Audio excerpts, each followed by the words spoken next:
Hey, what's going on? The game itself officially released on March 12, 2026, and Saber had already made it clear from the start that free updates would keep rolling in after launch, along with cosmetic DLC tied to the Bloody Pass. Now, the headline for this update is pretty straightforward.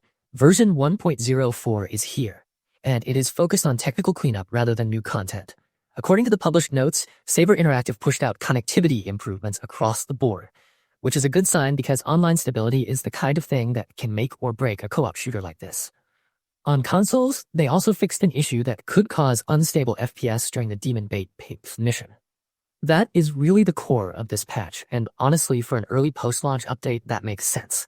It is the kind of fix that does not sound dramatic on a bullet list, but in actual gameplay, it can make the whole experience feel much smoother and much less frustrating. And that is really the vibe with this one. This is not the kind of update that suddenly adds a bunch of wild new toys to the sandbox. It is more like Saber looking at the early launch experience and saying, alright, let us clean up the online side, let us address a performance problem that can interrupt the mission, and let us get the foundation in better shape. For players jumping in with friends, those connectivity improvements matter a lot more than people sometimes realize, because in a co-op game, the difference between a good night and a headache can come down to a stable session. Fewer disconnects and fewer weird performance spikes. What is interesting is that Saber is not trying to pretend this is the whole story. The studio has already laid out a post-launch roadmap, and it gives a much better picture of where the game is headed next. The first big free content drop is planned for summer 2026, and that update is supposed to bring a challenge system that unlocks cosmetics, plus a new map, a new enemy, 4 new primary weapons, new secondary, heavy, and melee weapons, and 2 new vehicles. That is the kind of content that actually changes how people revisit a game, because new maps and enemy types can make the same core loop feel fresh again, while extra weapon options and vehicles give squads more reasons to experiment. There's also the cosmetic side of the roadmap, and that part is clearly aimed at players who like to make their loadout feel personal without touching gameplay balance. Cosmetic Pack 1 is tied to the Bloody Pass and includes a weapon skin, a weapon charm, character skins and headgear, vehicle customizations like skins, graffiti, and honk sounds, plus profile titles and an icon.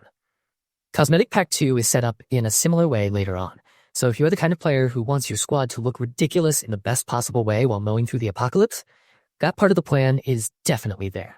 Then there is the fall 2026 update, and this one sounds especially interesting because it goes beyond just adding a few more toys. Saber is planning a new ammo mod feature, an additional difficulty level, new defense setups, another enemy, 4 more primary weapons, new heavy and melee weapons, and new consumables. That combination suggests the game is being built to evolve over time, rather than just receive 1 or 2 novelty additions and then fade away. Ammo mods in particular could open the door to more build variety, because any system that changes how your rounds behave can affect how different classes, weapons, and squad strategies feel in actual matches.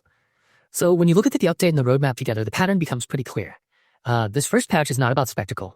It is about trust. It is about telling players that the servers, the connection layer, and the rough performance spots are being worked on right away, while the bigger content drops are lined up for later in the year. That matters because a live game cannot really survive on promises alone. Players need to feel that the game works well enough now, and then they need a reason to come back later. This update handles the first part of that equation, and the roadmap handles the second. If you are looking at this from a content creator angle, the story here is actually pretty clean. You can frame it as the game getting its first real post-launch polish pass, with connectivity and console performance getting the earliest attention, while the real meat of the future is already mapped out for summer and fall. That gives you a very simple message to pass along.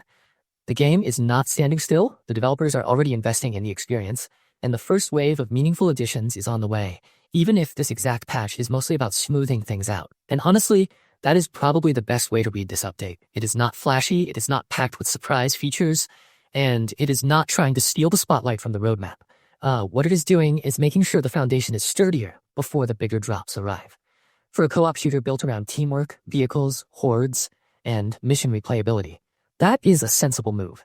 You fix the online experience, you patch the rough performance edge, and then you roll out the new map, new weapons, new enemies, and all the extra systems that keep players engaged over the long haul. That is the kind of support structure that can turn a decent launch into a game people keep talking about months later.